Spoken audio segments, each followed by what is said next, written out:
మనం గత కొన్ని రోజులుగా బాబా డిస్కోర్సెస్, బాబా మెహర్ బాబా ప్రవచనాలు అనే గ్రంథం నుండి నన్ను తెలుసుకొనుటకు 12 మార్గాలు అనే చాప్టర్లో మనం ఒక 2 విషయాలు తెలుసుకున్నాము. మొట్టమొదటిది తపన, అంటే లాంగింగ్. భగవంతుని పట్ల, అంటే భగవంతునితో ఐక్యం అవ్వాలనే తీవ్రమైనటువంటి ఉత్కంఠ కలిగినప్పుడు నన్ను తెలుసుకోగలవు, అంటే భగవద్ అనుభవం పొందగలవు అని బాబా చెప్పారు. రెండవది పీస్ ఆఫ్ మైండ్, అంటే మానసిక ప్రశాంతత. ఎలాగైతే ఒక సరస్సులో నీరు గడ్డకట్టినప్పుడు ఎలాంటి నిశ్చల స్థితి ఉంటుందో, మనసు కూడా అటువంటి నిశ్చల స్థితికి చేరుకున్నప్పుడు భగవంతుణ్ణి తెలుసుకోగలవు అని బాబా చెప్పారు. మూడవది హ్యూమిలియేషన్, అంటే అణకువ. అణకువ అంటే వినయం, విధేయత, నమ్రత. అంటే ఆయనకు లొంగిపోవడం. ఇక్కడ బాబా ఏం చెప్తున్నారు అంటే, అణకువ అంటే మనం మట్టిని ఏ రూపంలోనైనా మలచవచ్చు. మెత్తగా ఉన్నటువంటి మట్టిని తీసుకుని అనేక రూపాలలో దాన్ని తయారు చేయవచ్చు. ఆ మన్నులో ఉండేటటువంటి ఆ నమ్రత నీకుంటే నన్ను తెలుసుకోగలవు అంటున్నారు. అంటే మట్టిలో ఉండే ఆ నమ్రతాభావం, అంటే అది ఎలా అంటే ఒక రాయి శిల్పి చేతిలో ఉలితో దెబ్బలు తింటూ ఎంత కొట్టినా ఎంతో ఓర్పుతో, సహనంతో శిల్పంగా మలచబడుతుంది. ఆ రాయి శిల్పి చేతిలో తనను తాను సంపూర్ణంగా సమర్పించుకుని అతని చేతిలో అద్భుతమైనటువంటి విగ్రహంగా మలచబడి దేవాలయాల్లో పూజలు అందుకుంటూ ఉంటుంది. అలాంటి నమ్రతాభావం కావాలి అంటున్నారు బాబా. అణకువ అనేది మనిషికి ఉండవలసినటువంటి గొప్ప లక్షణాల్లో ఒకటి. భగవంతుణ్ణి తెలుసుకోవాలి అంటే అణకువ అలవరుచుకోవాలి అన్నారు బాబా. అంటే మట్టి ముద్ద ఎలాంటి రూపాన్నైనా సంతరించుకుంటుంది. మెత్తగా ఉండే మట్టితో మనం ఎన్ని రూపాలనైనా సృష్టించవచ్చు. అలా అంత మాత్రాన దాంట్లో తాను గొప్ప అనే భావం ఎంత మాత్రం ఉండదు. నిటారుగా ఎత్తైన కొండ మీద నుండి, అంటే కొండ మీద వర్షం పడినప్పుడు అది అక్కడ నిలవదు, లోయలోకి జారిపోతుంది.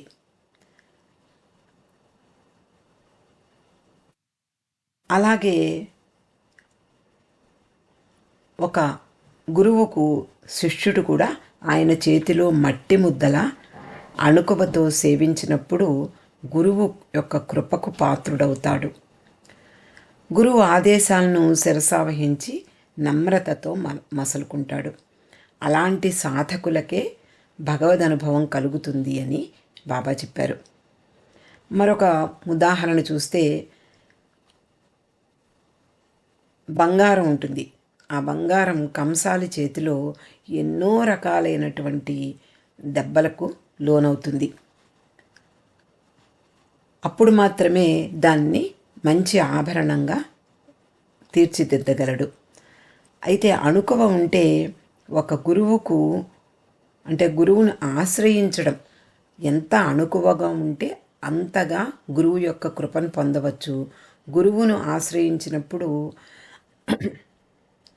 ఆయన ఎలాంటి ఆదేశాలు ఇచ్చినా, లేదా ఎలాంటి కఠినమైనటువంటి శిక్షణ ఇచ్చినా కూడా దానికి లొంగి ఉండగలం. ఇప్పుడు మండలి వారు మనకి ప్రత్యక్షంగా కనిపిస్తూ ఉన్నారు. ప్రతి మండలి సభ్యుడు కూడా నిజానికి వాళ్ళల్లో ఉండేటటువంటి చిన్న చిన్న బలహీనతలను బాబా బయటికి ఎత్తి వాటిని రూపుమాపి వాళ్లను ఒక తన చేతిలో ఎలా మలుచుకుంటే అలా మలుచుకోబడేటటువంటి అర్హత సంపాదించేలా బాబా వాళ్ళని తయారు చేశారు. కాబట్టి ఒక గురువు దగ్గర బాబా బానిసలా ఉండాలంటారు.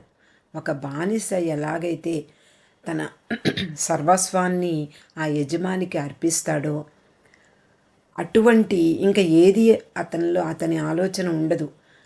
ఆయన ఏది చెబితే అది చెయ్యడమే. కాబట్టి అలా ఒక గురువుకు ఆ శిష్యుడు అణుకువతో సంపూర్ణ విశ్వాసం కలిగి విధేయతతో సర్వార్పణ కాగలడు.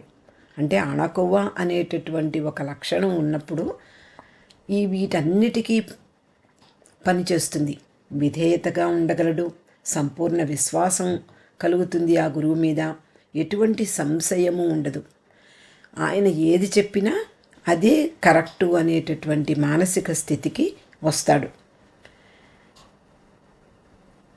అలాగే అంటే అణకువ అంటే తనను తాను తక్కువ చేసుకోవడం. గురువు ముందు లేదా అందరి ముందు కూడా తనను తాను తక్కువ చేసుకోవడం. ఒక పండితుడు ఉంటాడు. ఆ పండితుడు తాను ఎంతో అన్నీ తెలుసున్నట్లుగా భ్రమపడతాడు మొదట. కానీ మరొక నలుగురు పండితుల మధ్య తన తెలివిలేని తనాన్ని తెలుసుకుని, అయ్యో నేను ఇంతవరకు గర్వంతో మిడిసిపడ్డాను, ఇప్పుడు నాకు అసలైన విషయం తెలిసింది. ఎంత తెలుసుకున్నా జ్ఞానం అనేది అనంతం. భగవంతుడు మాత్రమే అనంత జ్ఞాని, సంపూర్ణమైనటువంటి సర్వజ్ఞుడు. కాబట్టి మనం ఎంత తెలుసుకున్నా మనము చాలా తక్కువలోనే ఉంటాము అనేటటువంటి పరిస్థితి ఎదురై అప్పుడు ఏమీ తెలియదు నాకు అనేటటువంటి పరిస్థితి ఎదురవుతుంది. అలా అణకువ ఉంటే విధేయతతో గురువుకు సర్వార్పణ కాగలడు. ఒక పెద్ద కొండ కూడా అద్దంలో చిన్నదిగా కనిపిస్తుంది. అలాగే ఎన్నో పండ్లు కాసే చెట్టు ఎప్పుడూ ఒదిగే ఉంటుంది. ఎన్ని రాళ్ల దెబ్బలైనా తింటుంది. అయినా నమ్రతగానే ఎప్పుడూ పళ్ళు ఇవ్వడం దాని ప్రవృత్తి అయిపోతుంది. వాళ్ళు దెబ్బలు కొట్టారు అని చెప్పి పళ్ళు ఇవ్వడం మానదు. దాని యొక్క స్వభావాన్ని మార్చుకోదు. కాబట్టి అటువంటి నమ్రతాభావం, అటువంటి అణకువ మనిషిలో ఉన్నట్లయితే, అంటే ముఖ్యంగా సాధకునిలో, మనందరికీ మనం బాబా ప్రేమికులమే. ఆ ప్రేమికుల్లో ఆయన ప్రేమించడమే మనకు తెలుసు. ఇవన్నీ మనము ఆయన చెప్పినటువంటి ఈ డిస్కోర్సెస్, గాడ్ స్పీక్స్, వీటి వల్ల మనం ప్రతినిత్యము ఏదో ఒక కొత్త విషయాన్ని తెలుసుకుంటూ ఉంటాం. మనకి మండలి వారే ఉదాహరణ. వారిలో ఉండే అంటే వాళ్ళల్లో కూడా మొదట్లో బాబా దగ్గరికి వచ్చినప్పుడు వాళ్ళల్లో కూడా అనేక చిన్న చిన్న భావాలు ఉండేవి, అవలక్షణాలు ఉండేవి, బలహీనతలు ఉండేవి. ఆయన యొక్క సాహచర్యంలో, ఆయన యొక్క క్రమశిక్షణతో ఉండేటటువంటి ఆశ్రమ జీవితంలో వాళ్ళందరూ కూడా వాటినన్నిటినీ కూడా తొలగించుకుని బాబాకు ఎలా కావాలి అంటే అలాగా మలచబడ్డారు. అంతటి అణుకువ వాళ్ళల్లో కనిపిస్తుంది. అటువంటి అణుకువ స్థితి కలిగినప్పుడు, అంటే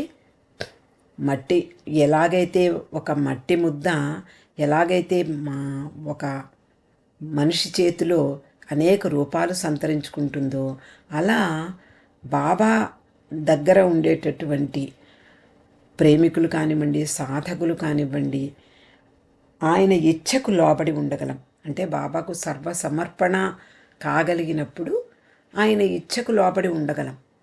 ఆయన ఇచ్ఛకు లోబడి ఉన్నప్పుడు ఆయన చేతిలో మనము నువ్వు ఎలా నొక్కితే అలా నొక్కించుకుంటాము అనేటటువంటి పరిస్థితి మనకు, అంటే ఆ మానసిక స్థితి, అంటే ఆ వినయం, ఆ విధేయత, నీదే భారం తండ్రి అని మనం ఎప్పుడైతే సమర్పణ కాగలమో అప్పుడే ఆయన చేతిలో ఒక మట్టి ముద్దలా మనం ఎలాంటి పరిస్థితులు ఎదురైనా కూడా బాబాను పట్టుకుని ఉండగలం. అయితే ఇరిచి ఒక సంఘటన చెప్తాడు. మొట్టమొదట బాబాను అంటే బాబా ఏం చెప్తారు అంటే హ్యూమిలియేషన్ అన్న విషయంలో, అంటే అణకువ అనేటటువంటి సందర్భంలో బాబా అంటారు, నా కొరకు అవమానించబడినవాడు ధన్యజీవి, అదృష్టవంతుడు.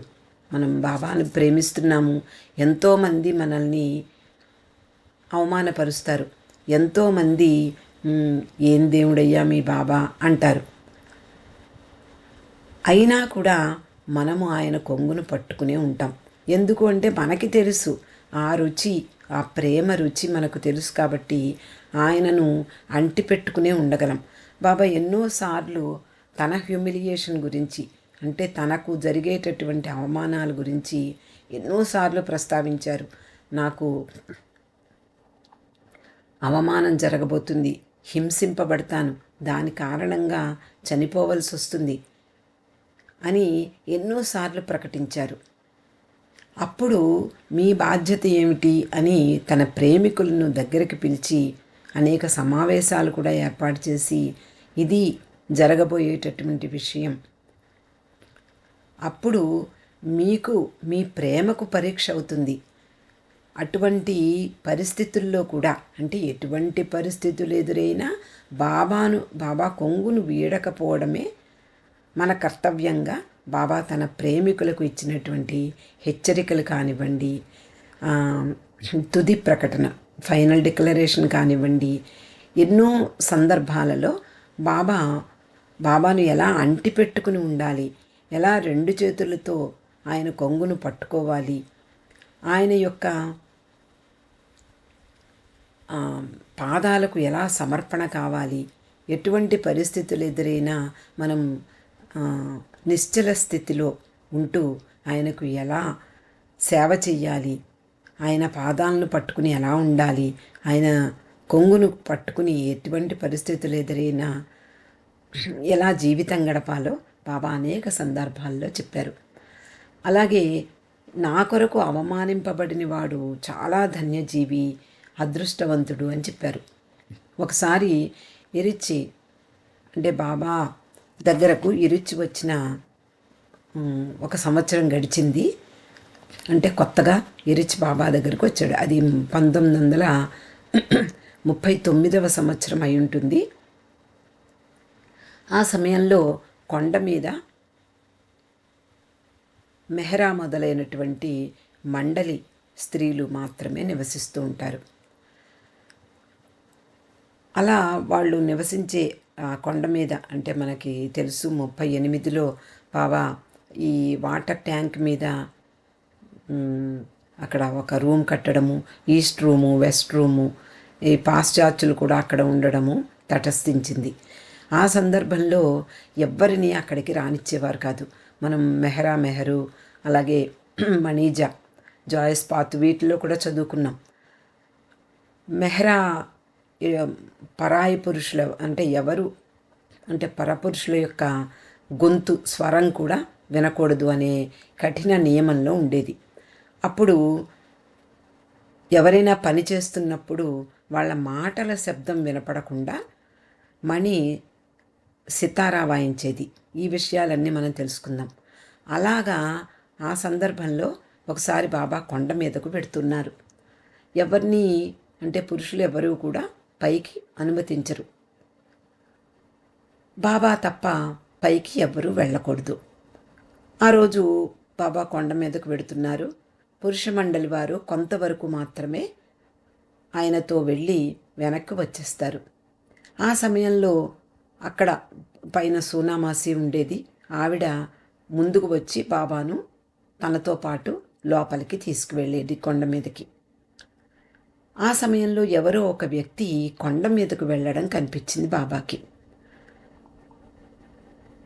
వెంటనే ఇరిచి వైపు తిరిగి, అతన్ని ఆపు, ఎవ్వరూ కొండ మీదకి వెళ్ళకూడదని అతనికి తెలియదా అని ఇరిచిని ప్రశ్నించారు. ఇరిచి వెంటనే అతని దగ్గరికి వెళ్ళి అతన్ని నిలిపి ఎక్కడికి వెళ్ళకు, పైకి వెళ్ళకు అని గట్టిగా అతనిపై అరుస్తాడు. అంటే కొత్తగా వచ్చినటువంటి ఎరిచి బాబాకు పూర్తిగా విధేయత చూపించాలనే ఒక ఆతృతతో తానే బాబాకు విధేయత చూపిస్తున్నాననేటటువంటి ఒక చిన్న గర్వంతో అతన్ని నిలువరించి అతనిపై గట్టిగా అరుస్తాడు. అతడు ఒక్కసారి నిశ్చేష్టుడవుతాడు, భయపడతాడు. బాబా దర్శనం కోసం మాత్రమే వెడుతున్నాను అని అంటాడు. అతన్ని ఎరిచి బాబా దగ్గరకు తీసుకొస్తాడు. బాబా వెంటనే అతన్ని ప్రేమగా కౌగలించుకుంటారు. అది చూసి ఎరిచి ఆశ్చర్యపోతాడు. నన్ను అతన్ని గట్టిగా అరవమని చెప్పి బాబా అతనికి ప్రేమతో ఆలింగనమిచ్చారు అనే విషయం చూసి ఎరిచి అతనిలో ఉండేటటువంటి గర్వం తొలగిపోతుంది. ఇది నిజమైనటువంటి అణుకువ అనుకుంటారు. బాబా అతనితో చెప్తారు, నా దర్శనం కోరి రావడానికి ప్రయత్నించినప్పుడు అవమానం ఎదురైంది. ఎంత ధన్యుడవు నీవు. అది మారు రూపంలో వచ్చిన ఆశీస్సులు అన్నారు. అంటే ఈ అణుకువ అనేది ఎంతటి ప్రధానమైన గుణమో, సాధకునిలో ఉండవలసినటువంటి మరో గుణం గురించి బాబా చెప్పారు.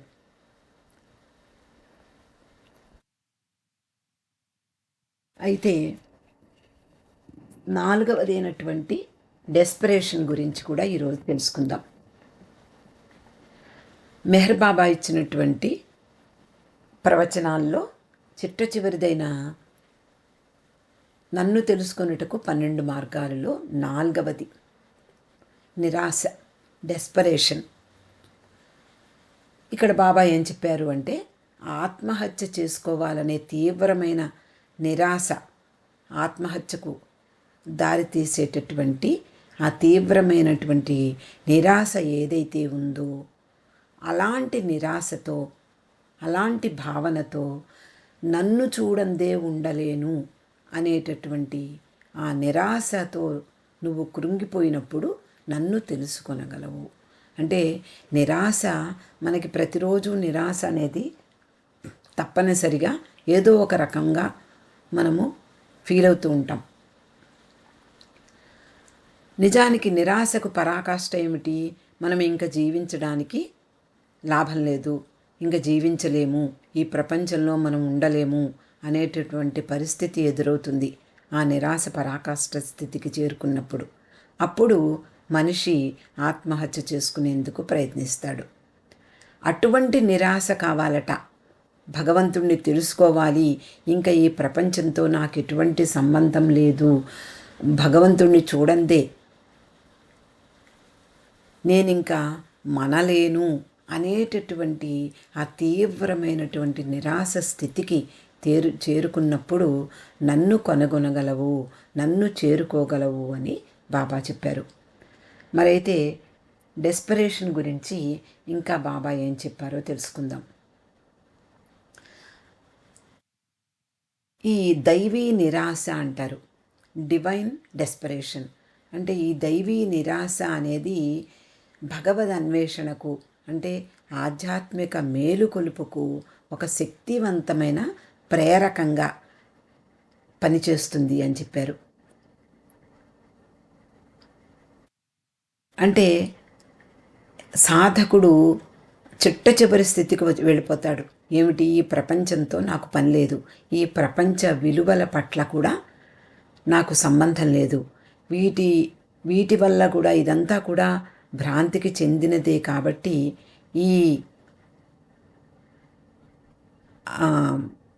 ఈ విలువలు కూడా మనకి అవసరం లేదు. ఈ భ్రాంతిమయ జీవితంలో జీవించేటటువంటి ఈ జీవితాన్ని అసంతృప్తితో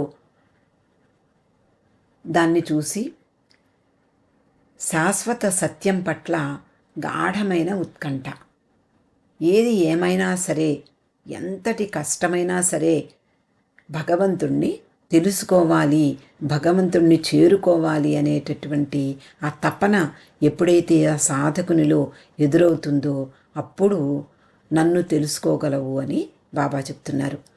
దీనికి ఉదాహరణగా మనం షెరియార్జీ గురించి కూడా చెప్పుకోవచ్చు. షెరియార్జీ భగవంతుణ్ణి చేరుకోవాలి, భగవంతుణ్ణి చూడాలి, భగవంతుణ్ణి కనుగొనాలి, భగవదనుభవం పొందాలి అనేటటువంటి తీవ్రమైనటువంటి తపనతో అతడు అన్వేషణ సాగిస్తాడు. ఎన్నో సంవత్సరాలు అనేక ప్రాంతాల్లో ఒక ఫకీర్గా తిరిగి, అందుకని నిజమైన ఫకీర్ అని చెప్పారు బాబా. ఒక ఫకీర్గా తిరిగి ఎటువంటి కష్ట పరిస్థితులు ఎదురైనా కూడా భగవంతుణ్ణి చూడందే ఉండలేను అనేటటువంటి పరిస్థితికి వచ్చినటువంటి షెరియార్జీ అతడు ఎన్నో కష్టాలు పడ్డాడు, ఎన్నో రకాలుగా పరీక్షింపబడ్డాడు. అలాగే చిల్లానాషి అనేటటువంటి దాన్ని కూడా ప్రయత్నించాడు. అయినా అతని నుదుటిన రాసిలేని ఆ భగవద్ అనుభవం అతని రెండవ కుమారుని ద్వారా సిద్ధిస్తుంది అనేటటువంటి ఆకాశవాణి మాటలు విని తిరిగి ప్రపంచంలోకి వచ్చేటటువంటి సందర్భం మనకి గుర్తుకొస్తుంది. కాబట్టి ఈ దైవీ నిరాశ అనేది, అంటే నిరాశ అనేది మనకి ప్రతిసారి ఏదైతే మన కోరికలు తీరకపోయినా, మనకు కావాల్సింది అనుకున్నది దొరకకపోయినా, అనుకున్నది సాధ్యం కాకపోయినా మనలో నిరాశ అనేది ప్రతిరోజు ఏదో ఒక రకంగా ఎదురవుతూ ఉంటుంది. కానీ ఈ దైవీ నిరాశ అంటే ఈ ప్రపంచం పట్ల సాధకునికి విరక్తి ఏర్పడుతుంది. ఈ ప్రపంచానికి సంబంధించినది కాదు అనేటటువంటి విషయం అర్థమై ఈ ప్రాపంచిక సుఖ సంతోషాలు కానివ్వండి, ఈ భౌతిక సంపదలు ఇవేవి శాశ్వతమైనవి కావు, నేను శాశ్వతమైన దానికోసమే ప్రయత్నించాలి అనేటటువంటి ఆ నిరాశ, అంటే దైవీ నిరాశ అతనిలో చోటు చేసుకున్నప్పుడు ఈ భగవద్ అనుభవానికి సిద్ధమవుతాడు అంటారు బాబా. అంటే జీవిత పరమార్థం ఏమిటో తెలుసుకుంటాడు, శాశ్వత సత్యం ఉంది అనేటటువంటి దాన్ని కనుగొనడానికి తీవ్రమైనటువంటి ఉత్కంఠ అతనిలో మొదలవుతుంది. అదే భగవద్ అన్వేషణ కూడా. ఆ స్థితిలో సాధకుడు ఈ ప్రపంచంలో ఉండేటటువంటి ఆచారాలు, మత సాంప్రదాయాలు, అలవాట్లు, గుడ్డి నమ్మకాలు వీటిని అన్నిటినీ కూడా త్రోసిరాజంటాడు. అన్నిటినీ వీడిపోతాడు. ఇవి ఏమీ నాకు సంబంధించినవి కావు అంటాడు. అది సాధకుని చివరకు భగవంతుని వైపు మరల్చి ఈ భ్రాంతిమయ, అంటే ప్రాపంచిక విషయాలకు ఆవల ఉంది, ఇదంతా సత్యం కాదు, అది నిజమైనటువంటి భ్రాంతిని వీడి నిజమైన సత్యాన్ని తెలుసుకునేలా చేస్తుంది. అది సాధకుణ్ణి. అంటే స్వార్థం జయించబడుతుంది, ప్రేమ విశ్వాసం పెంపొందించబడుతుంది, అందరిలో ఉన్న పరమాత్మను కనుగొనాలనే ఉత్కంఠ నెలకొంటుంది. అదే తీవ్రమైన తపనను మేల్కొల్పుతుంది. అంటే ఏది ఏమైనా, అంటే ఈ 12 మార్గాలు మనం ఒకసారి చూస్తే ఏదైనా చివరకు భగవద్ అన్వేషణకు, అంటే భగవంతునితో ఏకమయ్యేందుకు, అందుకనే ఈ 12 మార్గాలు అని చెప్పారు. నన్ను తెలుసుకొనుటకు 12 మార్గాలు. ఏ మార్గంలో వెళ్ళినా మిగిలిన మార్గాలన్నీ అతనికి తోడై అన్నీ కలిసి భగవద్ అనుభవానికి దారితీస్తాయి అని బాబా ఈ ప్రవచనంలో చెప్పారు. అవతార్ మెహర్ బాబా కీ జై.